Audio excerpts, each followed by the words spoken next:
High, আজকে যাচ্ছি ইশিকাদের বাড়িতে। এত রোদেও আমরা ঘোরা ছাড়ছি না। অবশ্যই এটা অনেক দিন আগেকার ভিডিও, তো এডিট করে পোস্ট করার সময় পাইনি। আমি একা যাচ্ছি না, আমার সাথে মলিনাও ছিল। তো তারপরে তো চলেও এলাম দুজনে মিলে। আর আমাদেরকে ইশিকা আনতে এসেছিলো। আসা মাত্রই ওকে আমরা সব পোটলা পুটলি দিয়ে দিয়েছি, এত গরম ছিল। তারপরে একটু রেস্ট নেওয়ার পর খেতে এসেছিলাম। ওদের এখানে খাওয়ান ছিল, প্রসাদ নিয়ে তো কোনো কথা হবে না, দারুণ ছিল আর ইউনিক লাগছিল। কি সুন্দর পেপার কাগজের ওপর খেতে দিয়েছিল। আর এখন তো টানা এক ঘুম দিয়ে 3 মক্কেল উঠে পড়েছি ফাজলামি মারানোর জন্য। আচ্ছা, তোমরা কি কেউ লক্ষ্য করেছো আমাদের তিনজনের জামা কিন্তু সেম সেম?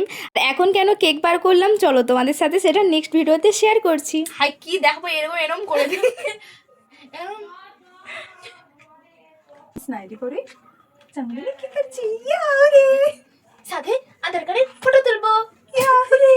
ওদের কথা শুনে তোমরা কি কিছু বুঝতে পারলে? তো চলো তোমাদের সাথে নেক্সট ভিডিওতে দেখা হচ্ছে।